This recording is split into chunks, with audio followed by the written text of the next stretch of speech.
कालिया नाग ने, नाग पत्नियों ने भगवान का अभिषेक किया। बड़ी सुंदर स्तुतियां की और नाग पत्नियां कहती हैं, प्रभु हमारे पति बड़े भागी हैं, बड़े भाग्यशाली। हम भी भाग्यशाली नहीं हैं जिन चरण कमलों के लिए पितामह ब्रह्मा जी, शनकादिक मुनि, इंद्रादिक देवता तरसते रहते हैं। जिन चरण कमलों की नख ज्योति भी उन्हें प्राप्त नहीं होती, आज वही चरण कमल हमारे पति के मस्तक पे धारण हुए। इस संसार में इनसे अधिक बड़भागी भला कौन हो सकता है? हम भी बड़भागी।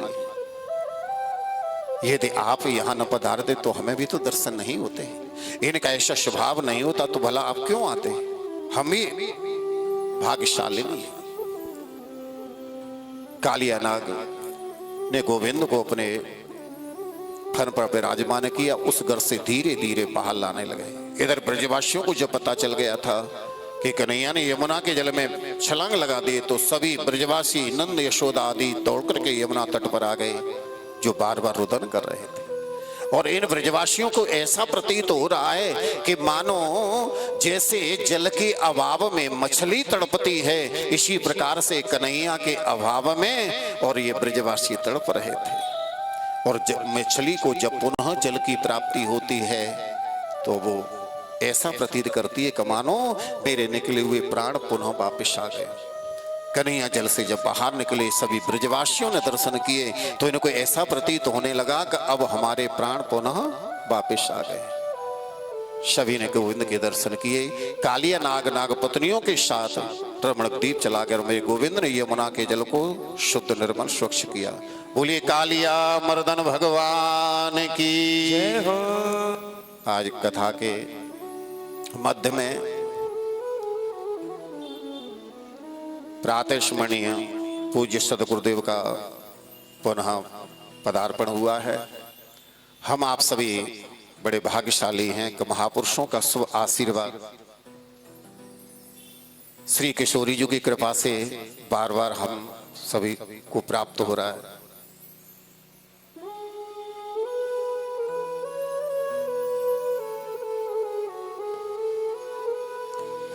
जब संत मिलन हो जाए, तेरी वाणी हरि गुण गाए, तब इतना समझ लेना अब हरि से मिलन होगा। तब इतना समझ लेना अब हरि से मिलन होगा।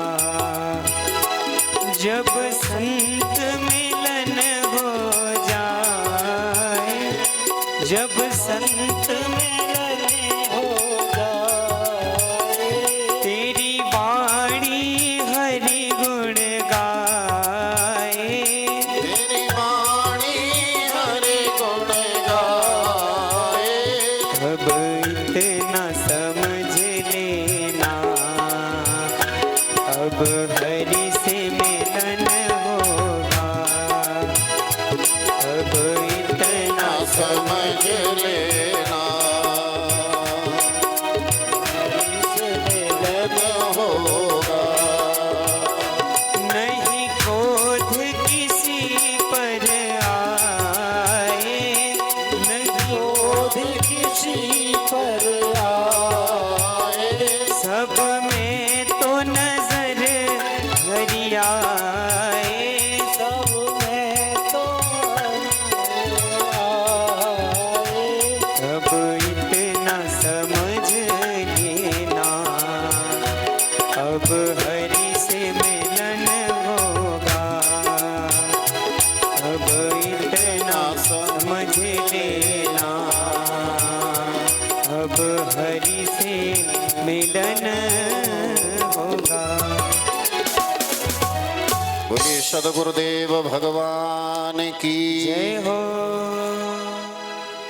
तो इस प्रकार से मेरे गोविंद ने यमुना के जल को स्वच्छ पवित्र किया और प्रभु का एक नाम पड़ा कालिया मर्दन। बोलिए कालिया मर्दन भगवान की जय हो। प्रभु की इन बाल लीलाओं में ग्रीष्म ऋतु का आगमन हुआ, जिसमें ठाकुर जी ने प्रलंबासुर नाम के दैत्य का वध किया और उसका उद्धार किया कि अजागावो महिष्यस्य निर्विशंतो वनाद्वनम् इसी काटवीं निर्विवसो कृदंतो दावतर्षितः। अजागावो महिष्यस्य, एक शब्द के अनेकानेक अर्थ होते हैं और जैसा पूज्य गुरुदेव बताया करते हैं कि अर्थ हमेशा प्रसंगानुसार निकलता है। प्रसंग कैसा चल रहा है उसी के अनुसार अर्थ निकलेगा। प्रसंग से अलग होकर के अर्थ को निकाला जाए तो वो अर्थ का अनर्थ हो जाता है। तो एक शब्द के अनेकों अर्थ होते हैं। अजा शब्द का ही यहाँ भागवतकार ने प्रयोग किया, अजा गावो महिष्यस्य। तो अजा माने तो माया भी होता है, अजा माने बकरी के भी है, अजा माने बकरी भी होता है। अभी यहाँ प्रसंगानुसार देखा जाए तो नो अजा माने माया शब्द, अजा का अर्थ हम माया निकाल सकते हैं और न अजा का हम बकरी से कर सकते हैं, क्योंकि अर्थ बिगड़ जाएगा। तो शब्द रत्न में भी इसका उल्लेख किया गया है कि अजास्या प्रसूते गौ शक्रसूता महेशवे, शब्द रत्न के द्वारा। यहां अजामा ने गाय के लिए संबोधन किया और गाय वो जो एक बार भी नहीं ब्याई, जिसे बछिया कहा जाता है। गावो माने जो एक बार गाय ब्याह चुकी है उसे यहां गावो कहा गया। महिषवे जो एक बार से अधिक बार जो ब्याई हुई है, अर्थात कृष्ण बलराम प्रतिदिन गायों को चराने के लिए जो बछियां हैं उनको जो एक बार ब्याई हुई हैं अथवा जो अनेकों बार ब्याई हुई हैं, इन तीनों प्रकार की गायों को लेकर के वन में जाते हैं और वन में गैयाओं को चराते हैं। एक दिन गायों को चराते हुए मूज के वन में पहुंचे, गैया घास चर रही थी। उसी समय देवयोग से उस वन में अग्नि लग गई। उस अग्नि के लपटों ने गायों को और ग्वाल वालों को घेर लिया। गाय रमाने लगी, ग्वाल वाल चीखने चिल्लाने लगे। तब मेरे गोविंद ने सभी के देखते उस तावाग्नि का पान किया और गाय और ग्वाल वालों के प्राणों की रक्षा की। बोली कृष्णचंद्र भगवान की जय। भगवान की इन बाल लीलाओं में सहायता प्रदान करने के लिए वर्षा ऋतु का आगमन हुआ और वर्षा ऋतु के पश्चात शरद ऋतु आए। प्यारे परीक्षित, लाला कन्हैया प्रातःकालीन वेला में गैया चरावे वन में जावे हैं तो ये ब्रजांगनाएं अपने अपने घर पर दरवाजे पर खड़ी हो जाए और लाला कन्हैया की